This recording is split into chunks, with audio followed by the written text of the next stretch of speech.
भी कांग्रेस की एक बैठक खत्म हुई है, सुनते हैं क्या कह रहे हैं वो। एक मिनट मैं एक बार मराठी बोलते मैं हिंदी बोलता हूँ। मैं भाजपा को आह्वान करता हूँ, अगर महाराष्ट्र में अल्पमत में सरकार आई है तो उन्हें नो कॉन्फिडेंस लाना चाहिए, बात करना चाहिए कि एक्चुअली ईडी का डर बताकर जिस तरह से महाराष्ट्र की सरकार को अस्थिर करने का जो काम बीजेपी सरकार केंद्र के माध्यम से कर रही है, तो उन्हें बताना चाहिए आगे कि नो कॉन्फिडेंस के लिए सरकार तैयार है, पर वो नहीं करेंगी क्योंकि इस महाभारत के मूल वही है और वो राज्य में अस्थिरता बनाकर राज्य की जनता का नुकसान करना चाहती है बीजेपी, और इसी तरह अस्थिरता बनी रहेंगी तो राज्य की जनता का नुकसान होगा। संजय राउत का बयान जो है वो उनके पार्टी के अंतर्गत मामले का है, वो महाविकास आघाड़ी के बारे में नहीं है और हम लोग पूरे सचेत है। आज हमारी जो मीटिंग हुई है उस मीटिंग में भी इस विषय की चर्चा हुई है। हम पूरे इस मामले पे नजर रखे हुए हैं और महाविकास आघाड़ी के साथ कांग्रेस खड़ी है। सर तुम्ही म्हणता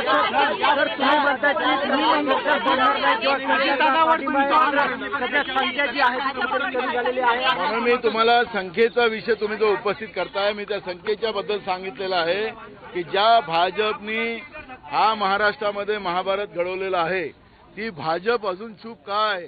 तो नाना पटोले को आप सुन रहे थे, वो कह रहे हैं कि बीजेपी नो कॉन्फिडेंस मोशन लाए, लेकिन वो लाएंगे नहीं। वो कह रहे हैं कि ये सब बीजेपी का किया धरा है। तहसीन इसमें बीजेपी कह रही है तो ये तो हमारा मामला ही नहीं है, ये तो शिवसेना का अंदरूनी मामला है। शिवसेना के विधायक उनसे गुस्सा होकर अपने लीडर से अलग जा रहे हैं, बीजेपी को कहां बीच में ला रहे हैं। तो दो चीज, अगर बीजेपी को बीच में नहीं लाए तो ये private charter planes Gujarat, Guwahati, वहां के मुख्यमंत्री, वहां के विधायक जो जा रहे, यहाँ के महाराष्ट्र के शिवसेना के विधायकों को मिलने, ये कहां से हो रहा है, ये क्यों हो रहा है। और आप जानते हो कि इस तरह का फंडिंग, इस तरह का पैसा ईडी का डर से बीजेपी करता है। आप कई वर्षों से आप पॉलिटिक्स को कवर कर रहे हो। आपने एक प्रश्न पूछा कि फिर क्या शिवसेना को ये नहीं लगेगा कि वो जब इस वक्त दोबारा से बीजेपी के पास जाएंगे तो आवाम के सामने, जनता के सामने वो क्या सोचेंगे। बीजेपी ने ये सोचा जब जेडीयू के साथ उन्होंने गठबंधन दोबारा से किया, जेडीयू आरजेडी और कांग्रेस ने मिलकर बिहार में चुनाव जीता था 2017 में, तब बीजेपी ने 2015 में, तब बीजेपी ने ये सोचा कि अब हम जाएंगे तो क्या होगा इसके बारे में। तो ये जो होता है कि बीजेपी करे तो चाणक्य नीति, कोई और करे तो गलत है। पहले तो हमें इस एटीट्यूड के बाहर आना चाहिए। दूसरी चीज, देश में एक बहुत महत्वपूर्ण सवाल है, हम तो कह रहे हैं कि कांग्रेस और एनसीपी क्यों नहीं कर पाए, हम तो ये सवाल पूछ रहे हैं, हम ये थोड़ा पूछ रहे हैं कि आपने क्यों नहीं किया। हम तो ये कह रहे हैं कि आप अपनी सरकार नहीं बचा पाए, आप चाणक्य नीति में फेल हो गए। जी देखिए, मैं उसी पर आ रहा था, आपने मुझे इंटरप्ट किया। सरकार बचाना नहीं बचाना, जब आप ईडी का जिस ईडी डायरेक्टर को सुप्रीम कोर्ट रिटन जजमेंट में कहता है, रिटन जजमेंट में कि ईडी डायरेक्टर कंटिन्यू नहीं करेगा और 12 एमपीज को सस्पेंड करके ईडी डायरेक्टर को 5 साल का टेन्योर दिया जाता है सुप्रीम कोर्ट के जजमेंट के विरोध, तब आप बीजेपी को चाणक्य नीति कहते हो आप लोग। दूसरी चीज, और बहुत जरूरी चीज है ये जानने के लिए, क्या आपने सुना है किसी और पार्टी ने ऑपरेशन लोटस किया है? सारे राज्यों में एक बड़ी खबर आ रही है तहसीन, आप जो कह रहे हैं वो मैं बताऊंगा, उसका काउंटर है मेरे पास, लेकिन एक बड़ी खबर आ रही है वो बता दूं फिर आपके पास आता हूं। महाराष्ट्र के सियासी संकट पर बीजेपी का बड़ा बयान आया है। केंद्रीय मंत्री राव साहब बोले हैं शिवसेना का आंतरिक मामला, जो मैंने अभी तहसीन से पूछा, शिवसेना के विधायकों से कोई संपर्क नहीं है बीजेपी का, ये कहते हुए केंद्रीय मंत्री राव साहब दानवे, उन्होंने कहा बीजेपी से इसका कोई लेना देना नहीं है। लेकिन फिर विपक्षी पार्टियां ये सवाल उठा रही हैं कि सूरत में चार्टर प्लेन किसके थे, कौन उनको लेकर गया सूरत, फिर वो गुवाहाटी उसी बीजेपी रूल्ड स्टेट में क्यों जा रहे हैं। क्या ये ऑपरेशन लोटस नहीं है? लगता तो है कि ऑपरेशन लोटस है और बीजेपी चाहकर भी इससे खुद को अलग कर पाए ऐसा बहुत मुश्किल है। ऑपरेशन लोटस हुआ कैसे, ये लोटस खिला कैसे, आइए आपको जल्दी से ये बताते हैं। सवाल नंबर 1, अगर ये शिवसेना का अंदरूनी मामला है तो 5 स्टार होटल और फ्लाइट किसने बुक किए? सूरत हवाई अड्डे पर बीजेपी नेता मोहित कंबोज क्यों थे? 5 स्टार होटल और फ्लाइट किसने बुक करवाई? सवाल नंबर 1 यहां पर यह होता है। उसके बाद आप आइए आगे, सवाल नंबर 2, अगर ये शिवसेना का अंदरूनी मामला है तो फिर बागी विधायकों के गुवाहाटी पहुंचने पर संजय कुटे वहां क्या कर रहे थे, जो देवेंद्र फडणवीस के बहुत करीबी माने जाते हैं। शिवसेना विधायकों के साथ वहां पर वो क्या कर रहे थे? बागी विधायकों के गुवाहाटी पहुंचने पर बीजेपी नेता वहां सूरत में भी दिखे, वहां क्यों थे? सवाल नंबर 3, अगर यह शिवसेना का अंदरूनी मामला है तो बीजेपी शासित राज्य गुजरात, असम क्यों गए बागी विधायक? बीजेपी शासित सरकार की मदद के बिना हजारों मील दूर सुरक्षा कैसे मिली उनको? सवाल नंबर 4 आपको दिखाते हैं। सवाल नंबर 4, एकनाथ शिंदे ने बीजेपी को फायदा पहुंचाने वाली बात क्यों कही? क्योंकि इससे तो सीधा लगता है कि बीजेपी की सरकार बन जाएगी। एकनाथ शिंदे ने खुद की नाराजगी से ज्यादा बीजेपी के गठबंधन की बात क्यों कही कि बीजेपी से गठबंधन कीजिए? एकनाथ शिंदे सीधे सीधे बीजेपी को फायदा पहुंचा रहे हैं, ऐसा लगता है। सवाल नंबर 5, अगर यह शिवसेना का अंदरूनी मामला है तो उद्धव का नाम लिए बिना बाला साहेब के हिंदुत्व को त्यागने वाली बात कहां से आ गई? क्यों मुद्दा उठाया उन्होंने? अचानक से उन्होंने हिंदुत्व का मुद्दा उठा दिया और कहा कि ये बाला साहेब का हिंदुत्व तो नहीं है। एक छोटा सा सवाल यहां पर समीर आपसे, उसके बाद में जस्टिस साहब आपके पास जाऊंगा, जस्टिस पांडे आपके पास आऊंगा। समीर, क्या कहना चाह रहे थे आप? वाकई यहां पर बीजेपी क्या इससे अपने आप को अलग कर सकती है? क्या ये तो मामला है दूध और पानी का? क्या पानी अपने आप को दूध से अलग कर सकता है?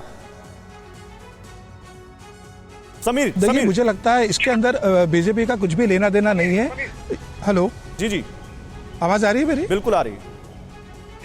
मुझे लगता है इसमें भारतीय जनता पार्टी को दोष देने का कोई कारण नहीं है। भाजपा का इससे कोई लेना देना नहीं है। यह शिवसेना का आंतरिक मामला है। आप देख सकते हैं एकनाथ शिंदे ने बहुत स्पष्ट बोला है कि बाला साहेब ठाकरे के हिंदुत्व की समीर भाई राइटिंग ऑन द वॉल है वो आप देखिए, इससे फायदा किसको होगा? आप बताइए, इससे फायदा किसको होगा अगर कल शिवसेना के ये सारे बागी चले जाते हैं बीजेपी के पास? तो किसकी सरकार बनेगी?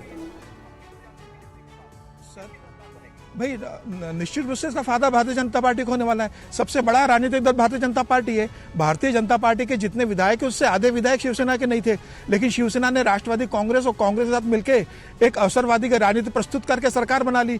भाजपा ने 3 साल कभी सरकार तोड़ने का काम नहीं किया। भाजपा को क्या लाने देना? ये शिवसेना का आंतरिक मामला है। जो पार्टी अपने रास्ते से भटक गई उसको रास्ते पे लाने का काम। तहसीन, छोटा सा रिएक्शन, फिर मैं जस्टिस पांडे के पास जाऊंगा। तहसीन, छोटा सा रिएक्शन।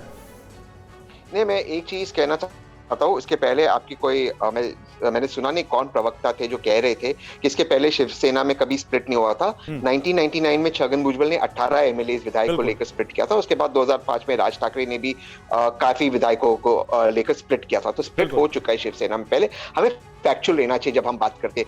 ये कहना कि एक ही विधायक पहले स्प्लिट हुआ था, इसमें सच्चाई नहीं है, तथ्य नहीं है। नारायण राणे जी भी स्प्लिट हुए थे, मुख्यमंत्री बनने के बाद। नहीं, वो ये कह रहे हैं कि आप बीजेपी को क्यों दोष दे रहे हैं? बीजेपी तो सबसे बड़ी पार्टी है, नेचुरल सी बात है, वो फायदा उसी को होगा। इसमें आप बीजेपी को दोष क्यों दे रहे हैं? हाँ, इसलिए मैं उस पर आ रहा हूं कि जब बीजेपी या उनके प्रवक्ता कहते हैं नेशनल टीवी पर कि भारत में पैसे नहीं है हमारे सैनिकों की भर्ती कराने के लिए, पेंशन देने के लिए, वहीं पर भाजपा और येदियुरप्पा जी फ्लोरिडा हाउस पे कहते हैं मैं एक विधायक को 25 करोड़ दूंगा, private planes, 5 star hotels, resorts. ये भारत के पैसे हैं, ये आपके और मेरे पैसे जो इन ऑपरेशन में खर्च हो रहे हैं। आपने फिर इलेक्शन कमीशन का डिपार्टमेंट ही क्यों खुला रखा है? बंद कर दीजिए। वैसे तहसीन, आपको लगता नहीं कि आईना दिखाने वालों को खुद भी आईना देखना चाहिए? क्या ये केवल बीजेपी करती है? क्या कांग्रेस शासित राज्यों में विधायकों को रिजॉर्ट में और होटल में नहीं रखा जाता? क्या जब 2 खेमेबाजी होती है तब क्या उनको अलग अलग रिजॉर्ट में नहीं रखा जाता? हर पार्टी रखती है ये, और हर पार्टी के ऊपर ये सवाल उठाना चाहिए। मैं जस्टिस पांडे को लाना चाहूंगा अब इसी सवाल पर। सर, आप हम सब में बहुत सीनियर हैं, आप समझते हैं क्या लोकतंत्र किस लिए, किस आधार पर गढ़ा गया था? आज जब जिस पार्टी की टिकट पर विधायक या सांसद चुनकर आए और फिर मिड टर्म में कहें कि नहीं, इस पार्टी के साथ हमें नहीं रहना, एंटी डिफेक्शन लॉ भी है वहां पर, उसके बावजूद उसका भी तोड़ निकाल लिया जाए, तो आज जरूरत नहीं है कि इन कानूनों को और ज्यादा मजबूत किया जाए ताकि जिस भी पार्टी या जिस भी दावे के साथ वो आए सत्ता में या चुनकर आए उसके साथ स्टिक रह सकें। वरना ये जोड़ तोड़ का खेल बहुत आम हो गया है। ये रिजॉर्ट पॉलिटिक्स, होटल पॉलिटिक्स अब बहुत ज्यादा देखने को मिल रही है। देखिए, इसीलिए तो एंटी डिफेक्शन लॉ पहले 1/3 था, 1/3 को बढ़ा के 2/3 किया गया कि ताकि जिस सिंबल पर जीत। सर, रोकूंगा आपको। देखिए, इस बीच महाराष्ट्र संकट पर एनसीपी की बड़ी बैठक खत्म हो गई है।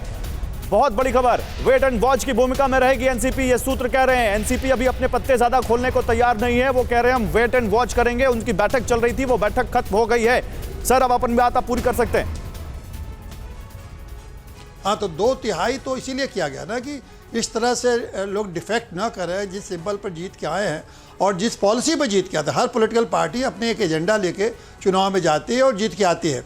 तो आप जनता के साथ धोखा ना हो, इसीलिए ये कानून बनाया गया कि उसका भी तो तोड़ हो गया। देखिए, 55 में से 42 विधायक चले गए। तो अब नहीं, 42 तो गए हैं। देखिए, अगर 42 चले गए होते तो मैं समझता हूं कि ये लोग अपना डिक्लेयर कर देते। 42 नहीं होंगे, अभी भी नंबर में थोड़ी दिक्कत है।